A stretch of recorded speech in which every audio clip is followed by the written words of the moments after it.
तद्विष्णुः परमं पदं सदा पश्यन्ति सूरयः दिवीव चक्षुराततम्। फेसबुक, यूट्यूब आदि से जुड़े हुए समस्त माताओं, बहनों, भाइयों को मेरा नमन और वंदन। सभी श्रोत्री वृंदों से मेरा निवेदन है कि आज मैं आपके समक्ष आचार्य डॉक्टर सूर्यादेवी चतुर्वेदा, आर्य कन्या गुरुकुल, शिवगंज, राजस्थान एवं पूर्व आचार्य पाणिनि कन्या महाविद्यालय वाराणसी की आचार्य मैं कहना चाहती हूँ, कल रात्रि 10 बजे के लगभग फेसबुक पर हमारी ब्रह्मचारियों ने यह आकर के बताया कि पौराणिक विद्वान कथावाचक श्री रामभद्राचार्य जी का कथन है और वो कहते सुने जा रहे थे, वो ये कह रहे थे कि महर्षि दरंग ने एक भूल की है और भूल बताते हुए पतंजलि विश्वविद्यालय हरिद्वार के प्रति कुलपति एवं उत्तराखंड विश्वविद्यालय के कुलपति तथा गुरुकुल कांगड़ी विश्वविद्यालय के आचार्योप कुलपति का नाम लेकर प्रोफेसर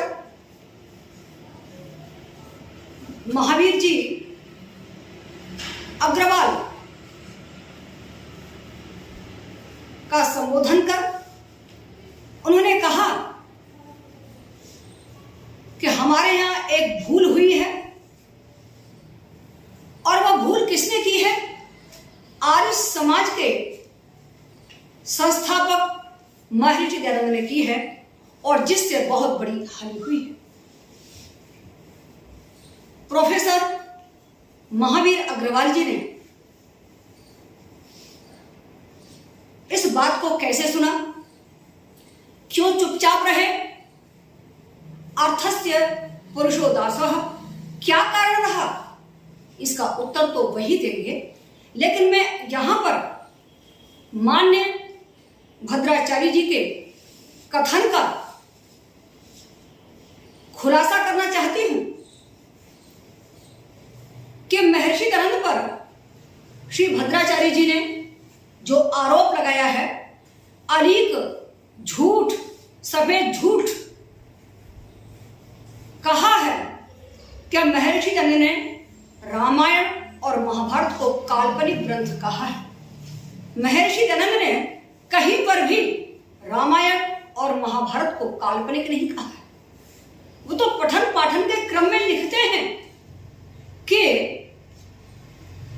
रामायण और महाभारत के उद्योग पर्व के अंतर्गत विदुर नीति आदि के जो अच्छे अच्छे प्रकरण हैं उनको अध्यापक लोग जनावें और शिष्यगण पढ़ने वाले लोग उसको जाने। बहुत स्पष्ट शब्दों में कहा है।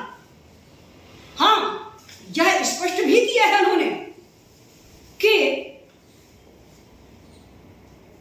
जो पुराण हैं, उपपुराण हैं, वे तथा तुलसीकृत जो भाषा रामायण है वे कपोल कल्पित ग्रंथ हैं, क्योंकि पुराण नाम से वैदिक साहित्य में इनका ग्रहण नहीं है, अपितु ब्राह्मण ग्रंथों का ग्रहण होता है। ये जानना सभी को चाहिए। आश्वरायण गृह सूत्र में कहा गया है, ब्राह्मणा नीतिहासान पुराणानि कल्पान गाथा नारा संसीरिति, अर्थात ब्राह्मणों के इतिहास, पुराण, कल्प, गाथा, नारशंसी ये अर्थ हैं। इस वाक्य का मैं व्याख्यान करने नहीं बैठी हूं, मैं ये बताने बैठी हूं कि पुराणों को लेकर के जो हम कथन करते हैं वह पुराण है क्या?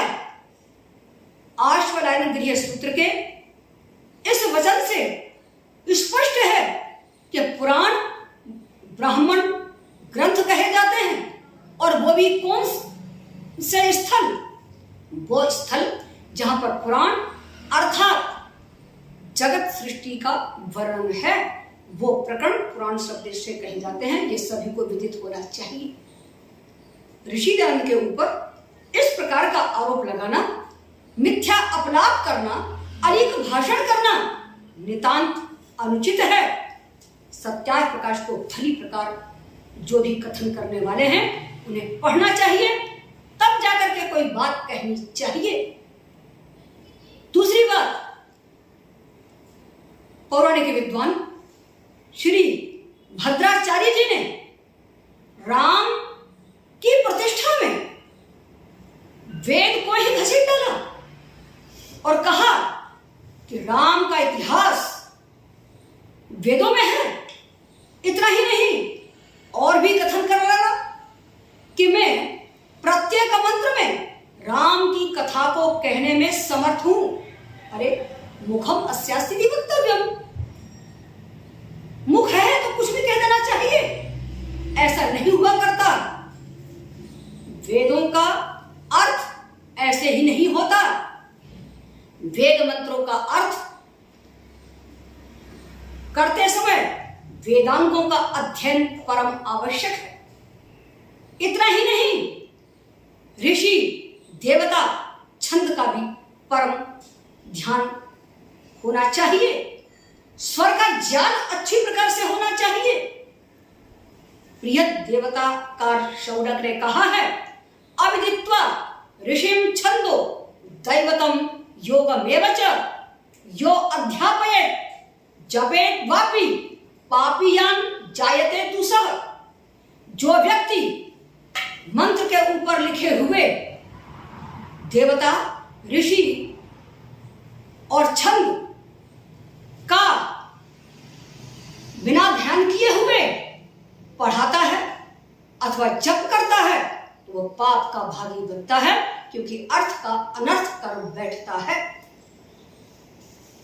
भद्राचार्य जी ने ऋग्वेद के 10वें मंडल के तृतीय सूक्त का तृतीय मंत्र उपस्थापित किया है, और वो मंत्र है, भद्रो भद्रया सचमान आगात् स्वसारम जारो अभ्येति पश्चात् सुकेतैर् द्युभिर् अग्निभिर् अग्निर् वितिष्ठन् ऋषभिर् वर्णैः रवि राम मस्थात्। मंत्र बहुत सचमुच में स्पष्ट ही है, लेकिन राम भद्राचार्य ये सोचते हैं शायद कि भद्र शब्द आया तो उनका भी उल्लेख इसी में होगा। आगे के लोग ये भी कहना शुरू कर दें कि इन्हीं भद्राचार्य जी का इस मंत्र में उल्लेख है। किंतु यह समझने की बात है, यहां पर स्वसारम पद आया हुआ है, सुप्रकेते ही आया है, दुभी आया है, अग्नि प्रथमांत पद आया है, वह ध्यान में क्यों नहीं रखा गया? इस सूक्त का जो ऋषि है वह तृत आप्त्य है और देवता अग्नि है, त्रिष्टु छंद है। इनका ध्यान करना तो बहुत आवश्यक था। अग्नि तृत कही जाती है, अगर निरुक्त का सही से अध्ययन किया होता ना, तो कभी भी जो दशरथ पुत्र श्री रामचंद्र हैं उनका उल्लेख इसमें नहीं किया गया होता। देवता अर्थात प्रतिपाद्य विषय इस मंत्र का अग्नि है, और वो अग्नि सूर्याग्नि हो सकती है, यज्ञाग्नि हो सकती है, विद्युत अग्नि हो सकती है, ज्ञान, विज्ञान, कर्म, उपासना ये वेदों के अर्थ हैं, उनके अनुसार इनका अर्थ लगेगा। और यहां पर उषा, सूर्य, इनका वर्णन है, सूर्य अग्नि। भद्रो भद्रया, मैं नहीं समझती कि भद्र शब्द के अर्थ भी उन्होंने ठीक से जाने हैं या नहीं। भद्र का अर्थ करने से पहले यह भी आवश्यक है हम ये जान लें कि वेद के सभी शब्द यौगिक हैं, प्रकृति प्रत्यय के अनुसार बने हुए हैं। प्रकृति प्रत्यय से बने हुए होने के कारण से ये एक अर्थ को नहीं देते हैं, अपितु व्यापक अर्थ को बताते हैं। राम का संबंध यदि इस मंत्र से लगाया जाएगा तो राम की उत्पत्ति के जो श्लोक बालकांड में उपलब्ध हैं उनका क्या करेंगे? पुत्रेष्टि यज्ञ के बाद वो उत्पन्न होते हैं, उसका वो क्या करेंगे?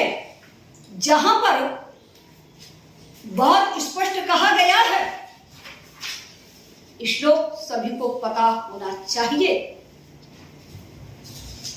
ततो यज्ञ समाप्ते तु ऋतूनां षट् समत्ययुः ततश्च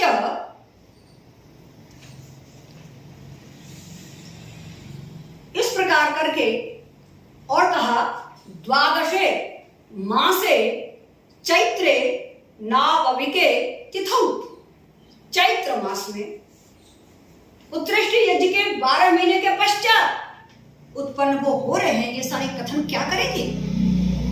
यहां राम शब्द किसका वाचक है ये भी नहीं पता। अरे कम से कम अपने दादा गुरुजी शरणाचार्य को ही देख लिया होता, बहुत अच्छे प्रकार से देखा होता। मैं शरणाचार्य के अर्थ को ही आपके सामने प्रस्तुत कर देती हूं, और जिसके कारण से आपको पता लगेगा कि जो किया गया है अर्थ वो निरर्थक है। आपका कथन, वो जो अर्थ किया गया है वो अर्थ देखना बहुत आवश्यक है। अर्थ को न देख करके कुछ भी कह डाला और जाना भी नहीं। शरणाचार्य जी क्या बढ़िया अर्थ करते, वे कहते हैं भद्रः भजनीयः भद्रया भजनीयया दीप्त्या उषसा वा। और राम भद्राचार्य क्या कह रहे हैं? भद्रया सीतया। मंत्र के अंदर सीता भी डाली, न सीता शब्द है न कोई प्रसंग है, यहां पर सीतया डाल करके जगत को कैसा भ्रमित कर डाला। ये भ्रम स्वयं तो सातल में जाएंगे ही, और यह भ्रम दूसरों को भी सातल में भेजने की चेष्टा कर रहे हैं। बहुत अत्याहितम, ये बिल्कुल ही गलत है। तो भद्रः सूर्य, कल्याण करने वाला सूर्य, कल्याण करने वाली उषा के साथ सचमाना संगत करता हुआ आता है। प्रातःकाल सूर्य उषा का संगम होता है, जान लेना चाहिए। और वो क्या है? स्वसारम, वो उसकी बहन है उषा, सूर्य की, ठीक है। जारह, और वो कैसा है? अंधकार को नष्ट करने वाला है। दृश्वयोहानम, अभ्यति पश्चात, जब सूर्य आता होता है उषा का साथ होता है और उषा खिसक जाती है, उसके बाद उस त्वचा को भी नष्ट करने वाला, उसको आगे बढ़ा देने वाला फैल जाया करता है। और फैल करके करता क्या है जानते हैं? आगे वही कहा जा रहा है, सुप्रकेत ही द्युभिः, सुप्रकेत जो उसकी रश्मियां हैं और चमकीली हैं, और इतना ही नहीं, वृषभ वर्ण ही जो श्वेत वर्ण से युक्त हैं, वे और अग्नि, ये सूर्य का यहाँ वाचक है। अग्रणीर भवति अग्नि भद्रः, ये भद्रः अग्नि का विशेषण है। जो भद्र है, कल्याणकारी है, सूर्य वह और अग्नि रूप है, वह सूर्य अग्नि वितिष्ठन् वहां पर आता हुआ, अपनी व्याप्ति करता हुआ। करता क्या है? रामम। जो राम है, राम का जो शब्द किया है, अर्थ किया है शरणाचार्य ने, वो देखिए और सुनिए और ताली बजाइए। क्या लिखते हैं वो? रामम कृष्णम और शार्वरम तमः। शर्वरी रात्रि को कहते हैं, रात्रि के तम को अभी अस्थात सायं होम काले अभिभूति तिष्ठति। प्रातः काल में ही कार्य करता है सूर्य, और रात्र को भी वो सूर्य है, रात्रि को भी सूर्य जो है उस अग्नि के रूप में विद्यमान होता है।